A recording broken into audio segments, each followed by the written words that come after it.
alors, oh oui, c'est toi, souffle du Dieu vivant.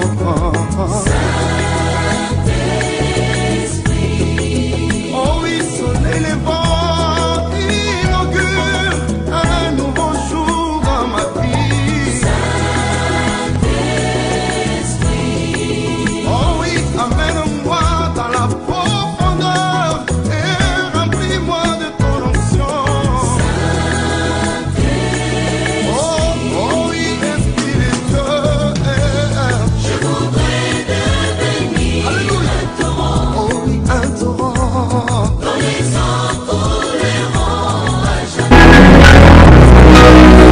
Jeudi et le vendredi. Worship.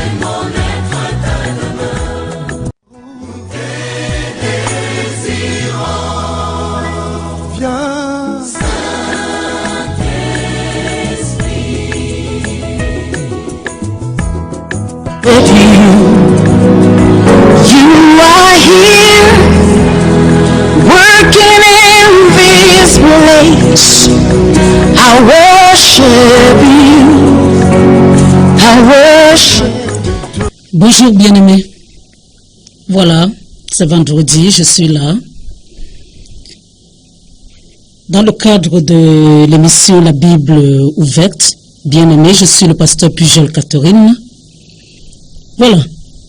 J'espère que vous commencez à apprécier tout ce temps que l'on passe ensemble. Le lundi, le mercredi et le vendredi de 10h à 12h, tout en sachant que en dehors du samedi, vous avez la possibilité de m'écouter tous les jours de 12h à 13h parce qu'il y a la rediffusion entre-temps.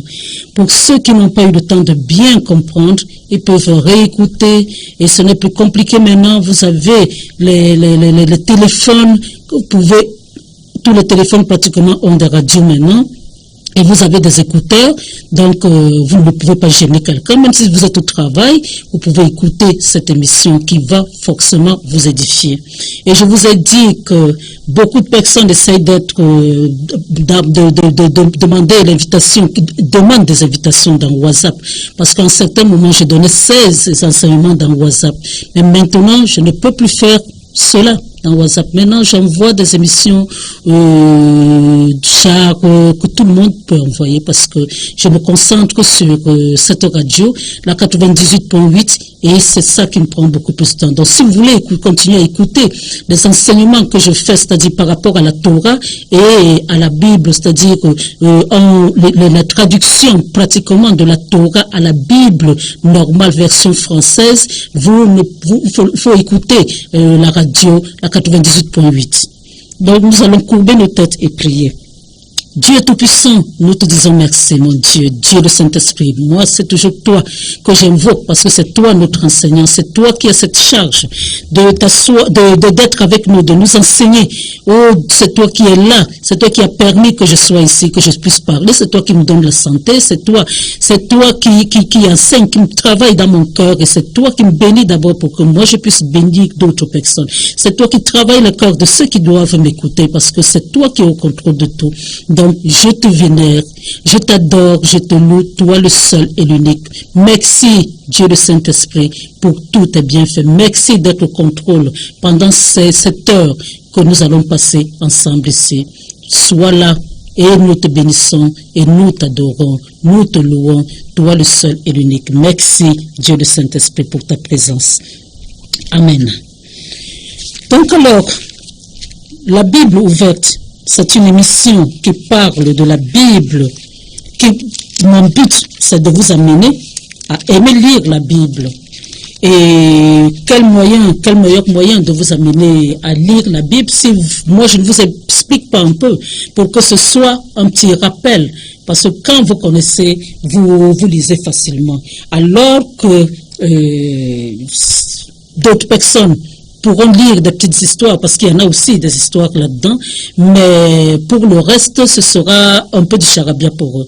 C'est pour cela que moi, je suis là, je viens pour vous aider à comprendre un peu. Mais, je vous préviens toujours, je ne suis pas là pour lire à votre place. Dans des histoires de plein de versets bibliques, je ne suis pas là pour cela, pour vous donner les versets bibliques que vous devez faire vos recherches vous-même aussi, pour trouver les versets bibliques. Quand Jésus parlait, il ne récitait pas les versets bibliques aux gens. Jésus disait que il n'est pas écrit dans votre Bible, il n'est pas écrit ceci, et les gens savaient. Ceux qui ne savaient pas, ils pouvaient se renseigner, ils allaient trouver que c'était écrit. Donc moi, c'est ce principe que j'applique. Je ne suis pas là pour parler 5 minutes, versets bibliques, 5 minutes, versets bibliques, non. Parce que à la limite, vous n'allez même pas comprendre. À force de noter les versets bibliques, ce n'est pas... Le but, c'est que vous compreniez, que vous puissiez comprendre la Bible. Alors, on a commencé à partir de la Genèse, chapitre 1. Petit à petit, on arrivera à l'Apocalypse. Le but, c'est de commencer. Bien aimé, quel que soit ce qu'on veut faire, même si ça paraît difficile n'importe comment, il faut simplement qu'on commence. Quand on a commencé au fur et à mesure, même si c'est au rythme de l'escargot, sachez que du temps de Noé, avant que l'arche ne soit fermée, on a attendu même l'escargot aussi. Et c'est pas tout le monde qui pouvait courir et aller dans l'arche. Dieu a attendu tout le monde. Donc alors nous aussi, Dieu est là au contrôle pour cet enseignement-ci. Donc, j'avais commencé à la Genèse chapitre 1, nous sommes maintenant au chapitre 4, et nous sommes dans l'histoire de Caïn et Abel. Et je vous avais dit que beaucoup d'enseignements, ceux qui ont un intérêt vraiment particulier, on va s'attarder un peu là-dessus. Je ne cours pas, parce qu'il n'y a pas de course, on est là pour que vous puissiez comprendre. Donc, au niveau de l'histoire de Caïn, chaque histoire nous parle de quelque chose. Je vous ai dit que c'est toutes ces histoires, même à partir d'Adam et de Ève, c'est l'histoire de notre vie. C'est l'histoire, la Bible est actuelle à ce moment-là. Elle a été écrite à ce moment-là, mais elle a été valable à ce moment-là. Elle est valable aujourd'hui et elle sera valable demain. Donc, il n'y a rien qui change là-dedans. Ces gens-là, on les prend, on nous parle de leur vie pour que nous puissions aussi avoir leur vie comme référence et nous rendre compte que c'est les mêmes choses qui se passaient à ce moment-là qui se passent aujourd'hui. Je vous ai dit que Caïn et Abel n'ont pas été, c'est-à-dire que Dieu a permis que Ève et tout en sachant que Ève, quand on voit que Ève a accepté, elle-même reconnaît qu'elle a formé un homme avec l'aide de l'Éternel. Ça veut dire que l'étape du diable est quittée dans sa vie et maintenant c'est Dieu qui règne dans sa vie. Donc c'est déjà ce changement. À un certain moment, le diable l'a manipulé, donc elle a eu quand même la force de se détourner un peu du diable. Donc, et je vous ai expliqué que ces deux dimensions de personnes, et ces deux dimensions, nous les vivons encore aujourd'hui. Donc je ne vais pas revenir encore là-dessus parce que chaque jour, chaque fois que je suis ici, je fais un récapitulatif. Et maintenant, l'histoire de Caïn et d'Abel, c'est une histoire qui concerne quoi? C'est là-dessus qu'on va encore revenir. On va revenir encore là-dessus aujourd'hui.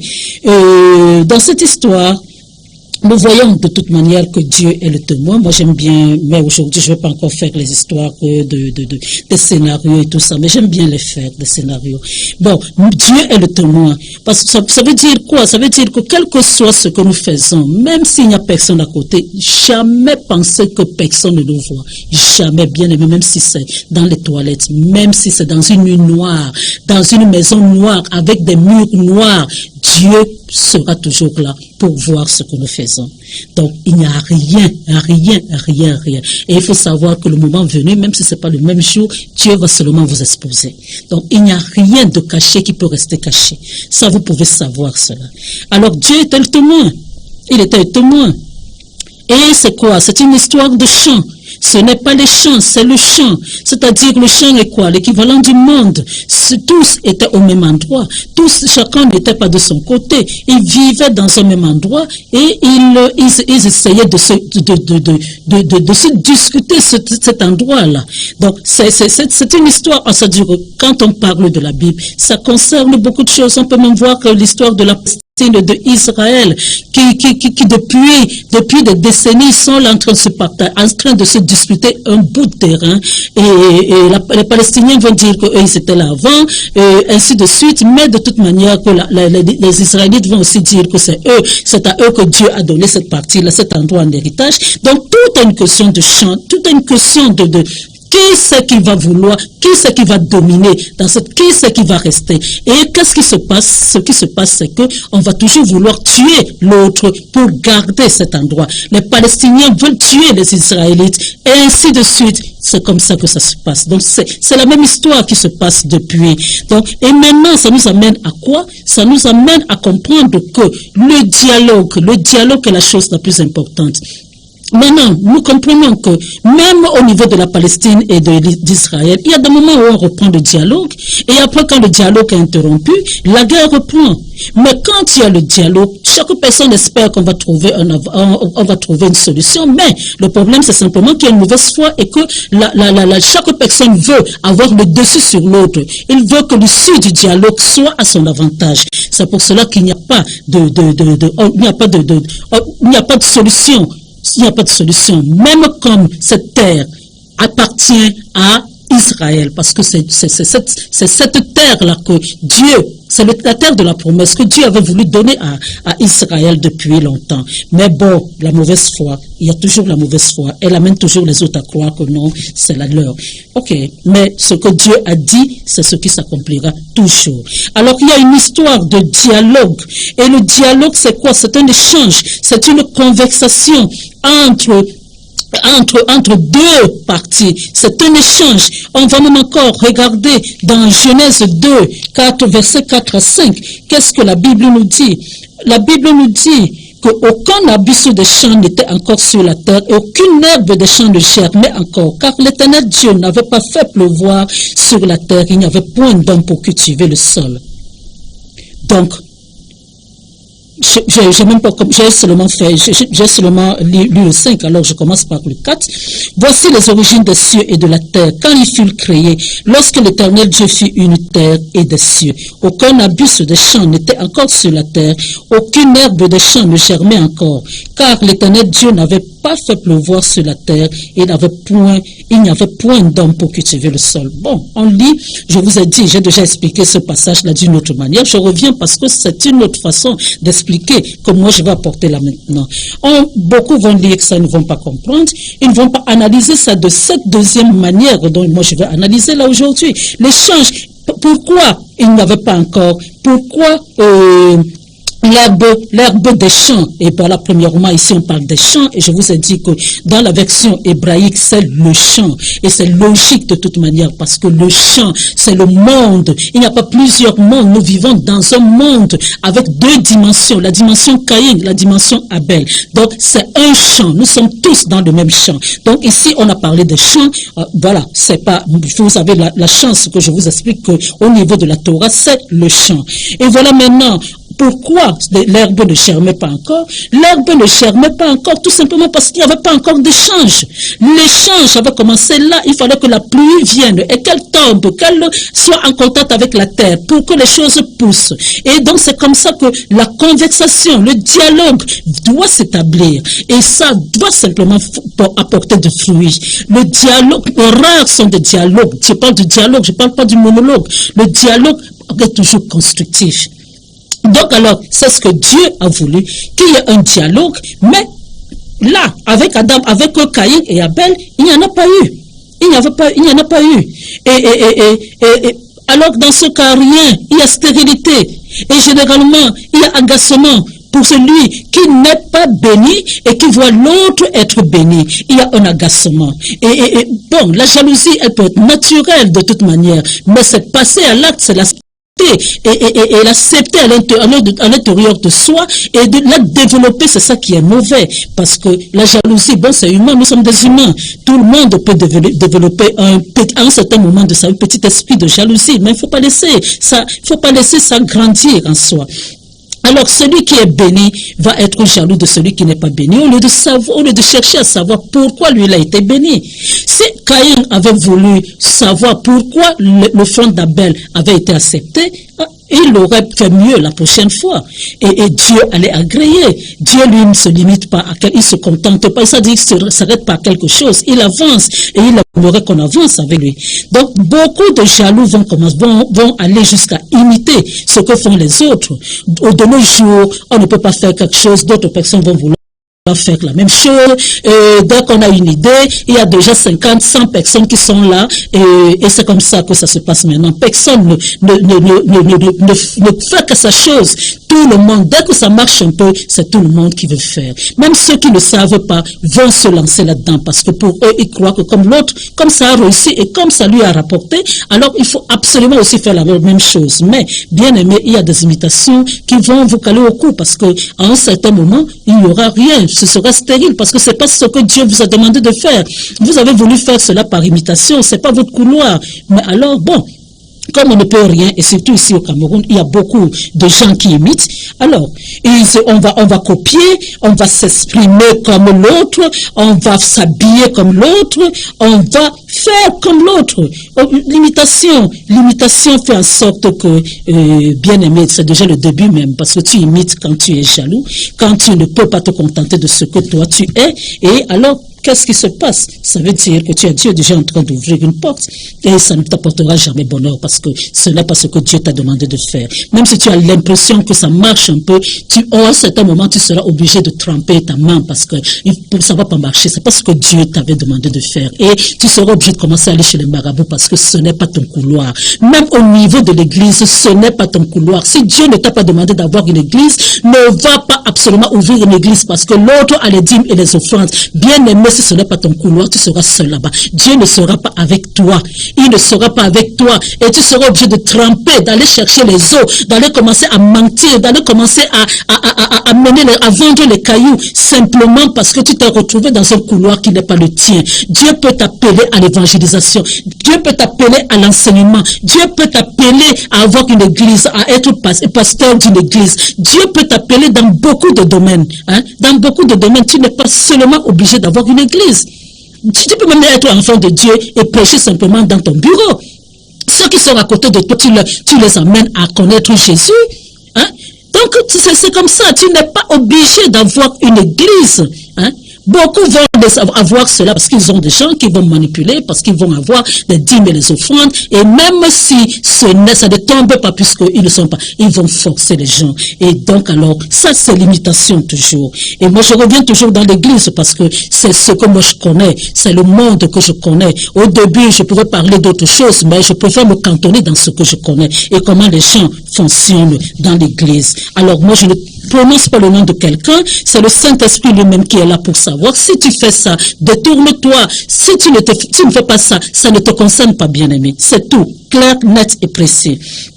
Alors, maintenant, le manque de dialogue. Nous voyons Adam qui va répondre à Dieu, quel que soit ce qu'il a fait, ça a été le péché, la concentration de tous les péchés que nous aurons sur la terre. C'est ça qui a été fait ce jour-là. Ça a été la base du péché qui a été commis ce jour-là. Ça a été l'apothéose du péché qui a été commis ce jour-là. Mais Adam a pu répondre à Dieu.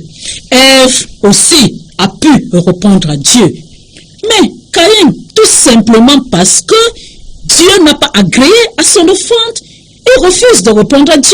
Il commence à bouder, il reste cantonné dans sa colère. Et maintenant, de toute manière, la colère mène à quoi? La colère mène automatiquement au meurtre. Et c'est comme ça qu'il a commencé à ruiner seul. Le manque de conversation, Dieu lui aurait fait entendre raison. Dieu qui est compatissant aurait fait en sorte que les choses se passent mieux dans sa vie et qu'il fasse mieux la prochaine fois. Mais il a refusé. Il a refusé de converser avec Dieu. Il a refusé.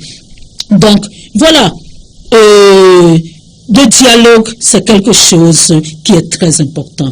On dialogue, le dialogue c'est quoi? C'est le partage. On partage ensemble. Tu peux pas forcément les mêmes idées, tu peux ne pas avoir les mêmes idées que moi, mais en discutant avec toi, je vais me rendre compte, même si ce n'est pas là, même s'il y a un peu de mauvaise foi au début, mais après je vais me rendre compte que non, ce que tu disais est vrai.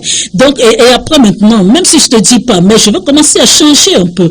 Et même parfois, tu peux me mettre dans une situation, même que quelqu'un veuille même, si quelqu'un est sur le point de vous assassiner, vous ouvrez votre bouche parce que vous avez la possibilité de parler, vous pouvez faire en sorte qu'il change d'avis parce que vous avez dit quelque chose à ce moment-là qui l'a touché et qui l'a amené à changer. C'est pour cela que le dialogue est très bien. Alors, on va écouter, on peut même écouter, même ne pas répondre. Mais à partir du moment où on prend la peine d'écouter, bien aimé, ça permet, ça travaille. À partir du moment où nos oreilles sont là, on écoute et il y a quelque chose qui va seulement nous toucher et qui va faire en sorte qu'on n'aille pas jusqu'au bout. Donc ça, il y a aussi, ça peut être un dialogue, mais peut-être que soi-même, on est trop fâché, on ne veut pas répondre. Mais maintenant, il n'y a pas eu de dialogue entre Caïn et Abel. Il n'y en a pas eu. Et bon, et pourquoi il n'y en a pas eu? Peut-être que Caïn, parce que la Bible nous dit que Caïn s'est levé. On dit au verset 4, au verset 8, pardon. Cependant, Caïn a dressé la parole à son frère Abel. Mais comme ils étaient dans les champs, Caïn se jeta sur son frère Abel et le tua. Alors, pourquoi Abel n'a pas parlé, il n'a pas répondu? La Bible nous aurait dit répondu, la Bible nous aurait dit, mais peut-être que cette conversation n'était pas agréable, elle était simplement une accusation, parce que parfois quelqu'un est tellement énervé, il laisse pas son temps à accuser, et toi tu te dis que bon, c'est pas la peine de répondre. Quand tu te calmeras, je te parlerai, mais pour l'instant tu es tellement énervé, tu es simplement en train de voir les choses dans ton sens. Bon, mais n'empêche quand même que le dialogue est bien. Ne reste pas là en train de répondre, même si ce n'est pas ce, même s'il est de mauvaise foi, répond. Alors maintenant, nous voyons aussi qu'il y a le monologue. Le monologue, c'est quoi? C'est que la personne en face de vous ne fait que parler. Elle ne vous laisse même pas l'opportunité de répondre. Elle ne vous laisse même pas l'opportunité de vous exprimer. Et ça, c'est frustrant. Je suis sûr que vous êtes déjà tombé sur des gens comme ça. Des gens même qui bavardent, qui parlent, qui ne vous laissent même pas la possibilité de placer un seul mot. Donc ça aussi c'est frustrant. C'est frustrant. Bon, mais de toute manière, ne laissez pas, si vous êtes dans une position de faiblesse, trouvez le moyen de placer un mot. Même si la personne ne vous laisse pas parler, même si vous parlez en même temps que cette personne, parlez d'essentiel, Dieu va faire en sorte qu'il comprenne un seul mot de ce qui sortira de votre bouche. Et ce mot-là pourra vous aider à sortir d'une mauvaise situation. Donc, il faut aussi apprendre à se taire. Le dialogue n'est pas seulement de parler comme j'ai dit, parce que on parle, l'autre parle, on ne s'écoute même pas. On ne s'écoute pas. Chaque personne parle de son côté. Donc il faut apprendre à se taire et à écouter. Et là-dessus, Dieu nous amène aussi au moment de la prière à l'écouter, parce que nous agissons de cette manière-là quand nous prions. Nous mettons les genoux par terre. Dieu, voici. Nous parlons, nous plaignons, nous parlons. Et après, on dit Amen, on se lève, on s'en va. On n'a même pas eu le temps de laisser Dieu placer un mot. Parce que si nous venons à lui, c'est parce que nous avons des soucis, il le sait. Et maintenant, lui aussi, il peut nous dire, il peut nous parler. Quand tu cherches réellement Dieu, il se laisse trouver. Hein? Moi, il m'est arrivé plus d'une fois où je me suis agenouillée et pendant que moi je parlais à Dieu, d'un cœur vraiment sincère, mon cœur était ouvert, Dieu me répondait là, sur place. Ce n'est pas qu'il allait me dire demain ou un truc comme ça, ou me faire des révélations. Là, dans mon cœur, il me répondait par rapport au sujet, au problème que je lui posais. Donc, Dieu est capable de vous répondre là, si vous lui laissez le temps. Parce que lui-même, il est le Dieu qui aime le dialogue. Mais si vous ne laissez pas le temps, bon, amen, au revoir. Alors, il vous laisse partir. Et vous allez répéter la même chose 10 000 fois. Et alors, s'il n'a pas la possibilité de vous parler, vous reviendrez toujours avec le même problème. Donc, c'est comme ça. Il faut savoir écouter l'autre. Et il faut avoir un intérêt. Il faut avoir un intérêt pour ce que la personne vous dit.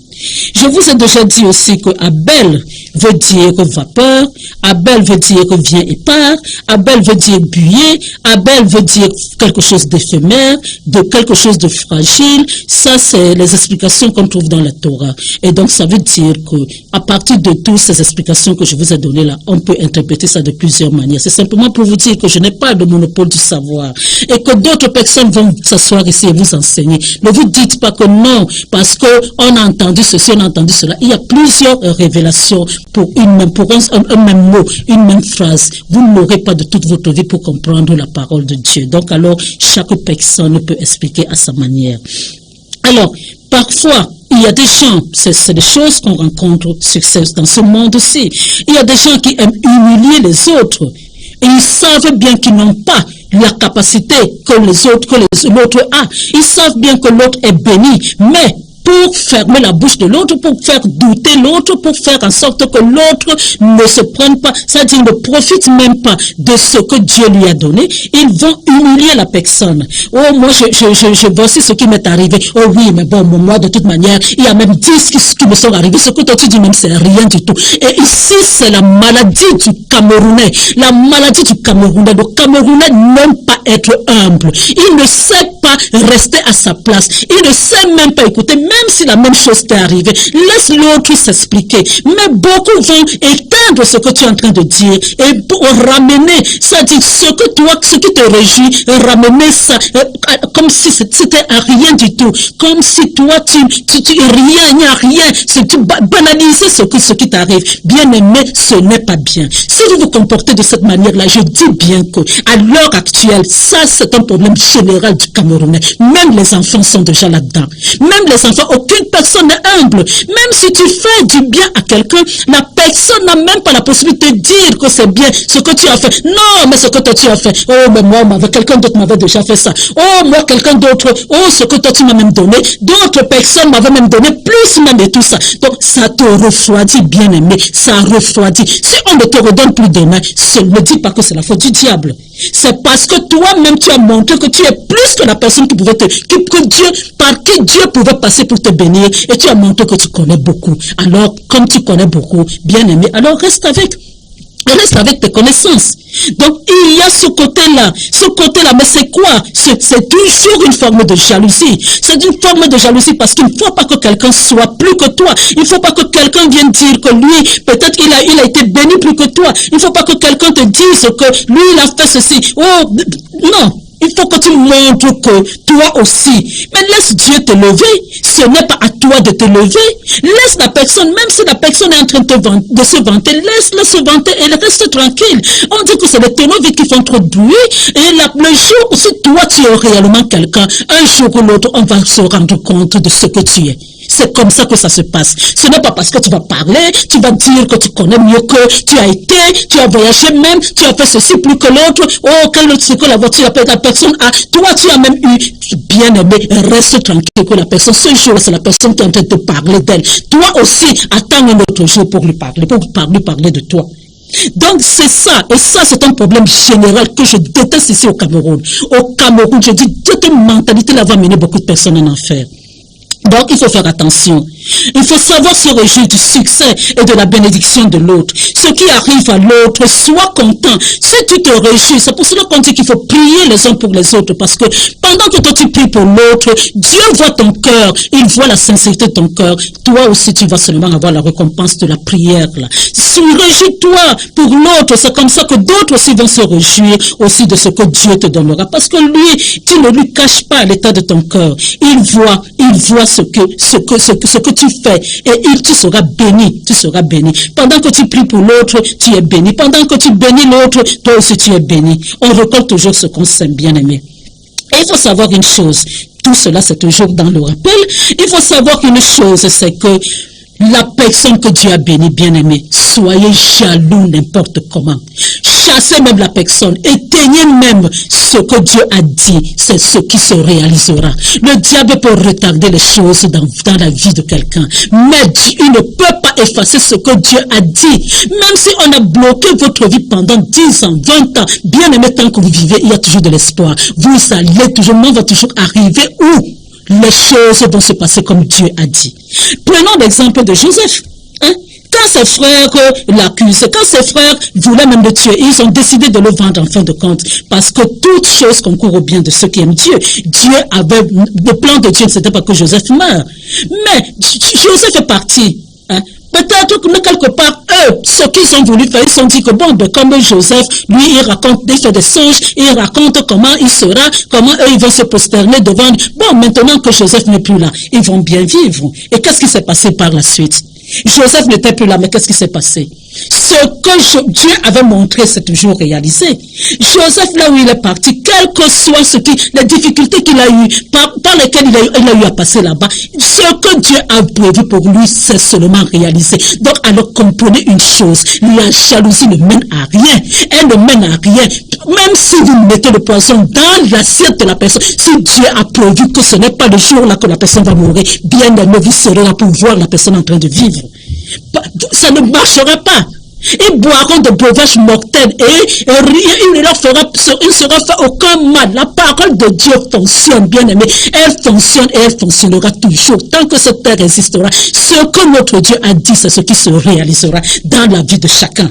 Hein? Donc alors, vous éteignez, faites tout ce que vous voulez. Le plan de Dieu va toujours se réaliser. Certains vont bloquer, ils vont vous chasser, ils vont se dire que peut-être même le Cameroun n'est pas bon pour vous, parce que si vous êtes loin, personne ne va payer le transport pour venir voir comment vous êtes bien. Mais ce n'est pas un problème. Bien aimé, ce n'est pas un problème. Parce que même toi qui chasses là, Dieu fera seulement en sorte que tu vois ce que la personne est devenue. Donc, Dieu, notre Dieu est puissant. Peut-être que quand vous vous comportez comme ça, vous ne savez même pas quel est le Dieu quel Dieu nous avons. Vous ne savez pas quel Dieu nous servons. Hein? Vous croyez que quelqu'un peut être au-dessus de Dieu? C'est ce que Dieu dit qui se réalise dans notre vie. Tant que cette terre s'y existera, ça va se passer comme ça même d'ailleurs après. Sauf si vous êtes même du diable, ce que Dieu a dit que vous irez en enfer, vous irez en enfer. Montez, descendez, vous irez en enfer. C'est comme ça que Dieu a. Si tu ne fais pas des efforts, c'est comme ça, c'est la voie. Dieu a dit cela. Le diable ira en enfer. Tous ceux qui font comme lui iront en enfer. Si tu veux te détourner, tu veux aller au ciel, tu iras au ciel, mais détourne-toi. Ils ont commencé, Adam et Ève ont commencé à désobéir à Dieu. Ils se sont rattrapés. Il y aura plus tard une bonne génération qui sortira d'eux. Il n'y aura pas que de Caïn. Caïn a été l'aîné, mais il n'y aura pas que de Caïn. On nous dit que deux dimensions. Il y a la dimension de Caïn, il y a la dimension d'Abel. Donc, alors, nous allons voir que le monde est basé sur cette confrontation entre l'esprit de Caïn et l'esprit d'Abel. Hein? L'esprit d'Ismaël et l'esprit d'Isaac, l'esprit d'Ésaü et l'esprit de Jacob. Donc tout cela, c'est toujours la même chose, c'est toujours Caïn contre Abel, c'est toujours la même chose. Hein. Ça dépend, il ne faut pas tenir compte du nom, mais c'est toujours les deux esprits. Celui-là qui veut, et nous allons voir que même Ismaël a voulu tuer à un certain moment Isaac. Nous allons voir que Ésaü a formé aussi des projets d'assassinat contre son frère Jacob. Bon, même s'ils ne sont pas arrivés jusqu'au bout, mais c'est toujours le même esprit. Hein? Bon, maintenant, qu'est-ce qui fait en sorte que nous soyons des premiers? Qu'est-ce qui fait en sorte que nous soyons premiers, bien-aimés? Hein? Ce qui fait en sorte que nous soyons premiers, c'est la manière dont nous comprenons Dieu. Hein? C'est la manière dont et que nous recevons l'héritage que Dieu nous donne. Et l'importance que nous y accordons. C'est ça qui va faire en sorte que nous ayons la révélation et c'est ça qui va faire en sorte que nous puissions faire comme Dieu le veut et que nous puissions être appréciés de Dieu. Mais si on n'attache pas une importance, si beaucoup de personnes connaissent le nom de Dieu, nous tous nous étions comme ça. Moi avant, quand j'étais protestante, je connaissais le nom de Dieu, j'allais à l'église, mais je ne connaissais pas comment, la façon dont Dieu fonctionne. Je ne connaissais pas le fonctionnement de Dieu. Donc quand on accorde une importance, c'est vrai qu'on a des révélations et c'est vrai qu'on se retrouve en train de faire. Certains vont commencer aujourd'hui à faire de bonnes choses pour qu'ils font plaisir à Dieu, mais si on s'accroche, on finira aussi par faire aussi des choses qui font plaisir à Dieu. Dieu aime les gens déterminés, bien-aimés. Il dit que ce sont les violents qui s'emparent du royaume des cieux. C'est ce qu'il dit. Hein? Donc alors, bien-aimés, nous devons être déterminés. Il ne faut jamais baisser les bras et vous dire que non, c'est l'autre qui réussit plus que non. Demande à Dieu de t'aider. Et demande à Dieu, demande même à la personne même. Si Dieu travaille le corps de la personne, même si elle est mauvaise n'importe comment, de toute manière, il va te montrer, la personne va te montrer ce qu'elle fait. Je suis sûr que si Caïn s'était approché avec amitié avec son frère lui allait lui dire ce qui s'est passé comment lui il a eu la révélation pour qu'il fasse l'offrande des premiers-nés. Donc alors c'est ça, bien-aimé. Hein? Les violents, Nous devons être déterminés. Ça a échoué aujourd'hui. Toute personne qui réussit à passer par des échecs, bien aimés, toute personne. Quand on nous parle de Caïn et Abel, ils ne sont pas nés ce jour-là où Abel a tué Caïn. Si on pouvait nous raconter toute l'histoire, la Bible, une personne ne pouvait, c'est-à-dire, elle serait comme une maison, et même encore. On ne raconte pas tout, on prend les parties importantes. C'est ça. Donc alors, il faut comprendre que pendant ce temps, on ne sait pas ce qui s'est passé dans la vie d'Abel pour que lui, il arrive à ce niveau-là. Donc, si tu as échoué aujourd'hui, c'est l'échec qui va te faire grandir. C'est l'échec qui va faire en sorte que tu réussisses demain. Comprendre comme ça. C'est des examens. Tu dois passer par un examen pour passer en classe supérieure. Si tu ne passes pas par un examen, Dieu ne veut pas faire la magie. Il pourrait, mais il ne fait pas ça. Donc alors, il faut toujours passer par des épreuves. Tu peux passer par des échecs pour réussir. Accroche-toi simplement, ne désespère pas. Donc alors, qu'est-ce qu'il y a dans le monde là? Le champ qui représente le monde, qu'est-ce que nous trouvons dans le monde? Nous trouvons, bien aimés, qu'il y a deux principes aussi. Il y a le principe de la loi, il y a le principe de la compassion, qui la grâce entraîne la compassion. De toute manière, c'est la même chose. Donc alors, il y a le principe de la loi et de la compassion. Il y a la loi qui est rigoureuse et la compassion qui est douce, qui est gentille, et c'est ça. Et les deux composent le monde. Le monde est composé des deux. Si le monde était seulement sous la loi, ce ne serait pas possible. Si le monde était simplement sous la grâce, ce ne serait pas possible non plus. Parce qu'on ne peut pas seulement être gentil. Quand on est même trop gentil, de toute manière, on vous prend pour une personne bête. Et quand on est gentil, vous allez voir que les gens vont en profiter et ils ne vous diront même pas merci parce qu'ils croiront que eux, ils sont plus intelligents. C'est pour cela que ils ont reçu à vous faire excéder. Alors, il faut comprendre que la loi et la compassion sont deux choses qui vont ensemble. Donc la terre est composée de ces deux éléments et l'un ne peut pas aller sans l'autre. Alors, Caïn tue Abel. Ça, maintenant, nous passons dans une étape très importante. Caïn tue Abel. La terre reçoit le sang, donc la mort. La terre qui a été conçue à l'image de l'homme. L'homme a été conçu à l'image de Dieu, mais la terre a été conçue à l'image de l'homme. Donc, la terre était bénie par l'homme. Vous allez voir que Dieu va dire, la terre sera maudite à cause de toi. Donc, alors, c'est comme ça, la terre a été aussi conçue pour procréer, pour générer aussi c'est la terre qui apporte la semence, c'est la terre qui apporte l'herbe, c'est la terre qui apporte le minéral, la végétation, tout ce qui nous permet de vivre. Donc il faut qu'elle crée tout ça. Elle a été créée pour générer pour sortir de son sang ce qui allait servir pour notre bien-être. La terre n'a pas été conçue pour la mort, elle n'a pas été conçue pour avaler le sang. Donc, il faut comprendre, bien aimé, que la terre hurle. La terre hurle, elle a une force, elle a une vie, elle se venge parce qu'elle vit. La terre n'est pas quelque chose d'inerte. Nous voyons la terre là comme ça. D'ailleurs, si elle était inerte, on ne pourrait pas planter quelque chose que ça pousse. Ce n'est pas parce qu'on ne la voit pas grandir pour qu'on commence à penser qu'elle n'est pas inerte. Non, elle n'est pas inerte, elle a de la vie. Dieu a mis une concentration de vie dans la terre. C'est pour cela qu'elle a été capable, quand on bénissait, quand il créait, la terre a sa part de choses à faire. Beaucoup de choses sortent de la terre. Donc, alors, elle a une vie, elle a une force. Et alors, à partir du moment où elle a une force, elle peut se venger. Bien aimé, elle peut se venger. Et c'est ce qui se passe. Toutes les catastrophes à l'heure actuelle sont l'effet de la vengeance de la terre vis-à-vis de l'homme. La terre a été maudite à cause de l'homme. Maintenant, la terre est obligée d'avaler le sang de l'être humain, alors que le sang, c'est quoi? Ce sang-là qui est versé là, ce jour-là, c'est la mort. Alors, cette mort-là, lui, la terre, elle n'en voulait pas, pardon. Elle n'en voulait pas. Alors, elle va se venger. Elle va se venger. Abel avait compris le principe du don. Il avait compris que le principe du don vient du ciel. Mais Caïn n'avait pas compris cela. Il n'avait pas compris cela, bien aimé. Alors, qu'est-ce qui se passe? Ce qui se passe, c'est que Dieu, la terre maintenant va se venger. Les énergies que Dieu a placées dans la terre pour qu'elles produisent seront interrompues. Il y a d'autres éléments qui vont rentrer en jeu, mais ce n'est pas des éléments prévus par Dieu pour la terre. Alors, elle va commencer, elle va recevoir la mort. Le sang hurle, voilà encore le sang, maintenant lui aussi qui a une vie. La vie est dans le sang hurle, le sang crie, le sang parle. Vous vous imaginez ce que Dieu doit supporter avec tous les crimes qui se passent sur cette terre, bien-aimés, hein? Vous vous imaginez?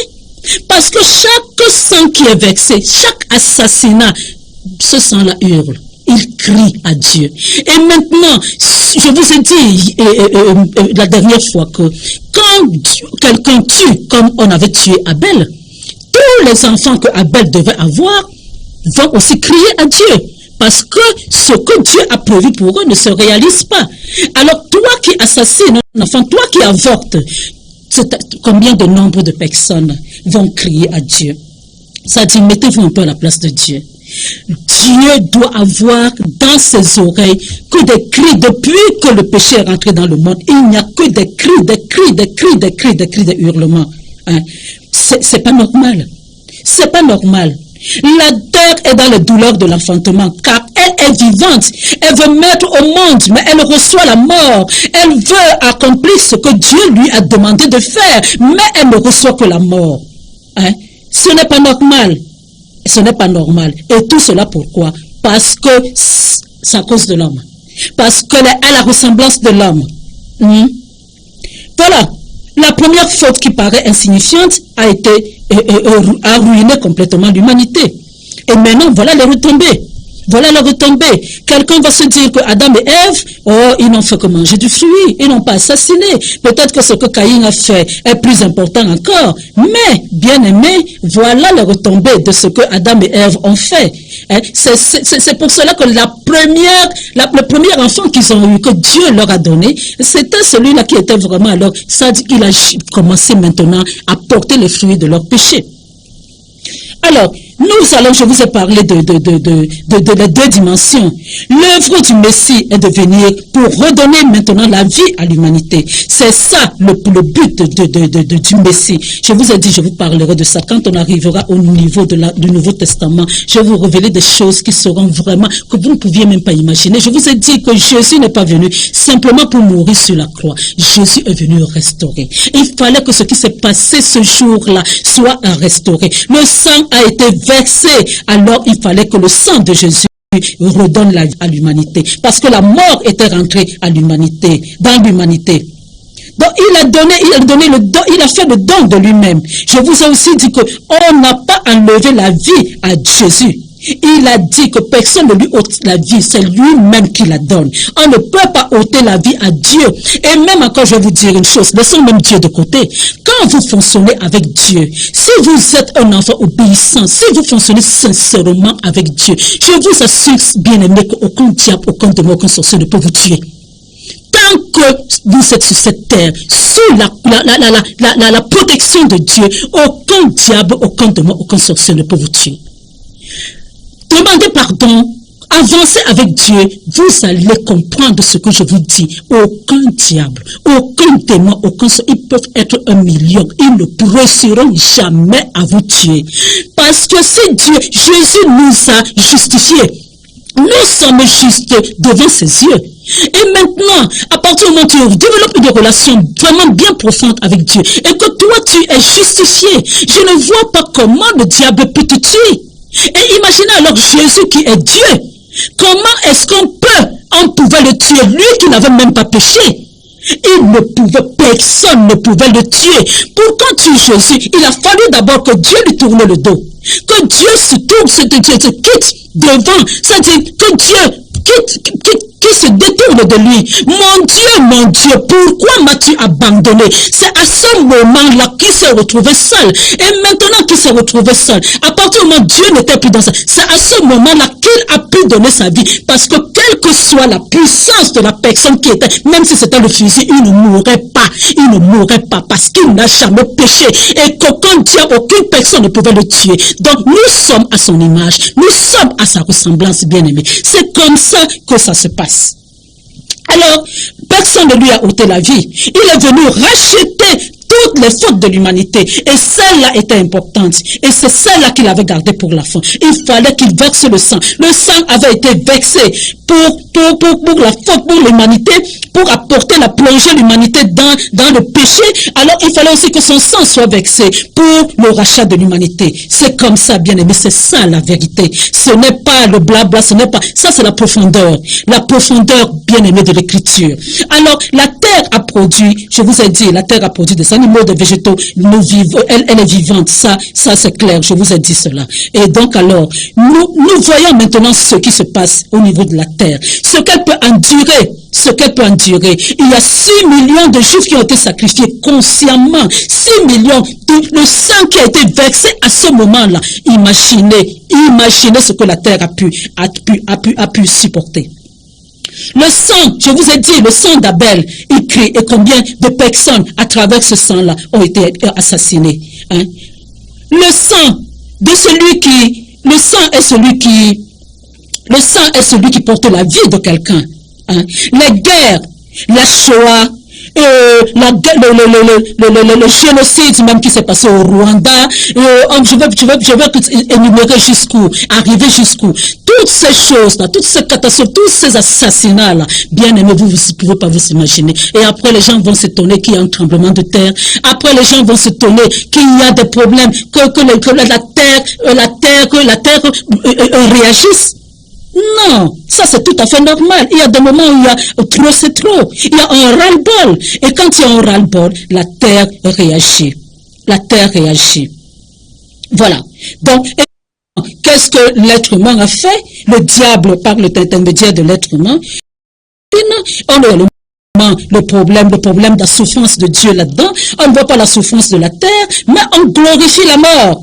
On glorifie la mort, on envoie les gens assassinés, et après maintenant on érige des statues, voilà le statut de tel colonel, le statut de tel, je ne sais pas, général, le statut de tel, comme s'ils avaient fait quelque chose qui allait faire en sorte qu'ils soient glorifiés. Hein? Ce n'est pas normal. Ce n'est pas normal, vous allez tuer des gens. Vous tuez, et maintenant le monde vient commencer à vous glorifier. On érige ceci, on érige cela, on doit, mais tout cela sera détruit. Cette terre sera détruite avec la gloire du monde, parce que toute personne qui a reçu la gloire de ce monde, c'est sa part qu'elle a reçue là, c'est sa part. Au ciel, elle ne s'attend plus à quelque chose. Il faut être d'accord avec cela. Ta gloire, si tu la recherches ici, ton plaisir, les adieux, on applaudit, et content, très bien. Voilà ta récompense que tu as reçue là. Au ciel ne t'attend plus.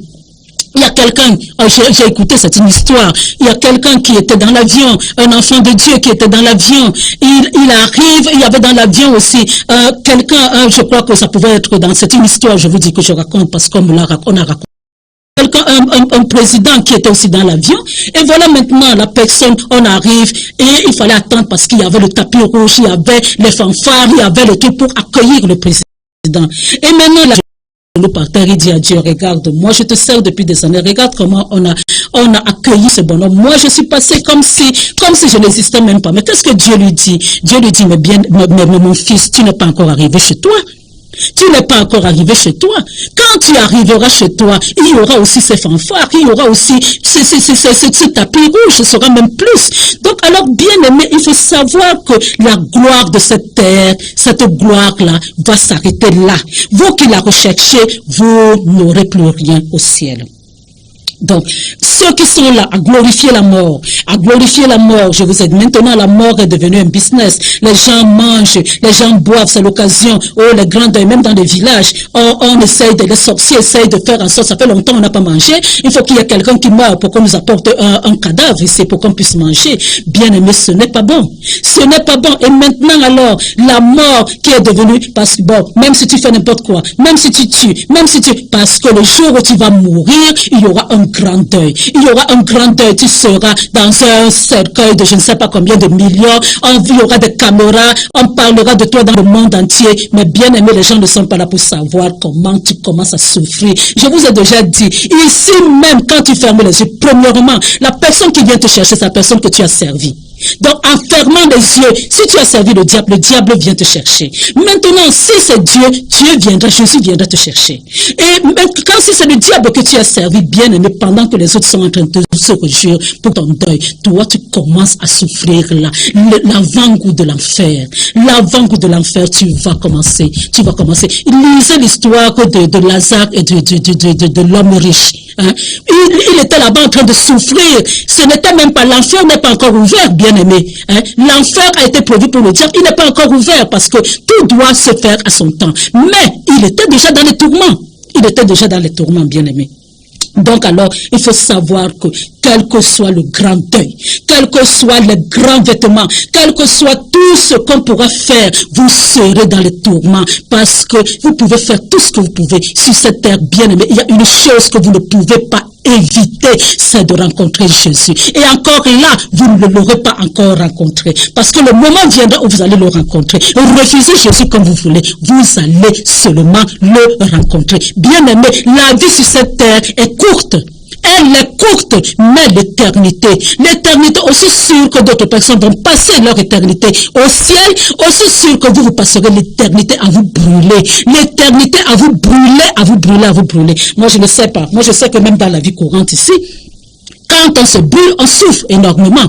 Je ne sais pas qui c'est qui aime la brûlure jusqu'au point où choisir que la personne qu'elle sera brûlée toute sa vie. Bon, de toute manière, il y en a qui sont maso, mais alors là, ça dépasse même l'entendement du masochisme. Donc, il faut savoir que ce n'est pas normal. Jésus a chassé les vendeurs du temple. Pourquoi? Ça, je commence petit à petit à chuter. Beaucoup de personnes vont se dire que, oui, mais Jésus lui-même a usé de violence, et il a chassé les vendeurs du temple, et tout un tas de trucs. Jésus n'a pas usé de violence. Il allait dans ce temple. Ces gens-là étaient là ce jour-là. Ils étaient là tout le temps. Tout le temps, quand Jésus partait là-bas, le temple était là. Les mêmes personnes vendaient. Jésus ne disait rien. Ce jour-là, ça c'est simplement une parenthèse pour vous permettre d'avoir un petit quelque chose. Alors pourquoi il a fouetté ces gens-là, il a chassé ces gens-là ce jour-là? Parce que c'était déjà la fin de son ministère. La Pâque était déjà, la Pâque, il devait déjà marcher la dernière Pâque. Il fallait maintenant commencer. Le sacrifice ultime devait déjà sur le point de ce pied. Alors, il ne devait plus avoir de souillure dans le temple. Alors, à ce moment-là, quel que soit ce que les gens faisaient à ce jour-là, il fallait que ça cesse. Parce que nous étions déjà. Et ce qui se passe là, ça se passe toujours comme au jour d'aujourd'hui. Beaucoup de personnes se disent, on fait, rien ne se passe. On fait, rien ne se passe. Un jour, Jésus va aussi prendre la chicotte. Il va vous chasser parce que le moment, nous vivons déjà la fin des temps. Nous vivons déjà. Il fallait que le temple, soit pur. Il fallait qu'il soit expurgé du mal ou du péché. Il fallait que, parce que la délivrance finale devait se faire. Et nous sommes déjà dans les temps de la fin. Bien-aimés, Caïn va comprendre que Abel doit revenir. Le ministère de Jésus n'était pas long. Le ministère d'Abel n'a pas été long. Le ministère de Jésus a été, c'est-à-dire, Abel, il y a des choses comme ça qui te montrent par avance ce qui va se passer pour Jésus. Je vous ai dit que Abel, c'était la vapeur, c'était l'habillé, c'était quelque chose d'éphémère et de fragile. Il était seulement là pour amorcer les choses, pour montrer ce qui va arriver par la suite. La délivrance finale doit arriver. Et tous les Caïns doivent comprendre que Abel est sur le point de revenir. Et en parlant d'Abel, le véritable, on dit que le sang d'Abel crie, mais il y a encore un sang qui est plus meilleur encore que le sang d'Abel. Donc alors, qui a aussi été versé. Bien-aimé, voilà. Moi, j'aime bien m'asseoir ici. Je parlerai toute la journée, mais je n'avais qu'une heure. Et dans les 1 heure là, je n'ai pas 1h00, j'ai quelques minutes que je l'ai pour vous parler, pour vous donner le numéro de téléphone et tout cela. Donc, je chute là pour l'instant. Et tout en sachant que la diffusion de cet enseignement, vous l'aurez dimanche à 12h. Si vous n'avez pas bien compris, vous allez comprendre ce jour-là. Si vous n'avez pas eu le temps aujourd'hui, mettez vos téléphones portables mettez vos écouteurs, écoutez cela dimanche à 12h, de 12h à 13h. Je suis le pasteur Pujol Catherine. Je suis là à votre service. Moi, j'ai été vendu à Dieu, c'est-à-dire que toute ma vie, je l'ai consacrée à mon Dieu. Et je ne regrette pas parce que sans mon Dieu, je serais venu sur cette terre et je n'aurais même pas, ça dit que je n'aurais même pas vécu. J'aurais existé, mais je n'aurais pas vécu. Et c'est depuis que je connais Dieu que ma vie est différente, qu'elle est meilleure. Bien aimée, je suis vraiment la femme la plus heureuse du monde parce que j'ai mon Jésus. J'ai mon Jésus qui est avec moi. Donc, j'essaye de vous communiquer l'amour de Dieu. C'est ça. C'est pour cela que je vous demande pour vous, si vous êtes intéressé, si quelque part vous ressentez cette soif de connaître Dieu, de venir vers moi, de venir le samedi après-midi entre 16h et 17h30, venez vers moi pour qu'on puisse parler de Dieu, parler de la Bible, que je continue encore. Vous pouvez me poser des questions à ce moment-là. Je pourrais prier pour vous. On pourra passer un bon moment. Bien aimé, je suis en Kolanga. Kolanga, c'est à 100 francs ou 150 maximum avec la moto à partir du Carrefour, Hawaï, à partir de Hawaï Escalier. Donc, c'est le Carrefour commissaire. Si vous arrivez là, d'ailleurs, vous avez mon numéro qui est le 697 09 92 35. 697 09 92 35. Je vous ai dit que je crie dans le journal le soir. Bien aimé, j'écris dans le journal le soir. Ça va faire, je vais rentrer bientôt dans ma 5e année. J'écris dans le journal le soir et chacun de mes articles a mon numéro de téléphone. La dernière fois quand j'étais à Vision 4, beaucoup appelaient pour connaître mon numéro. Mon numéro est dans le journal le soir depuis des années. S'il y a une personne qui devrait, ça dit tout le monde devrait connaître son numéro, c'est bien moi, parce que mon numéro est là. Alors vous pouvez, et dans le journal le soir, quand j'écris, il y a une particularité qui me caractérise, c'est que je ne finis jamais un article sans donner la prière de repentance. Donc vous qui n'avez pas l'occasion, puisque je n'ai pas tellement le temps, d'avoir la prière de repentance ici, prenez. Il y en a même, certains même m'ont connu à travers les journaux. C'est-à-dire que quand on ne les vend pas, on vend ceux qui sont des vieux là. Certains même les Bayamselam achètent. Je vous ai là-dedans, vous avez la prière de repentance et vous ne pouvez pas commencer quelque chose avec Jésus tant que vous n'avez pas fait le choix officiel. Vous devez choisir. Et le diable doit vous entendre choisir Jésus. Vous devez faire la prière de repentance. Vous ne pouvez pas servir Dieu, commencer quelque chose avec Dieu si vous n'avez pas officiellement choisi Jésus-Christ comme Seigneur et Sauveur. Ne vous dites pas que Dieu vous a parlé. Ne vous dites pas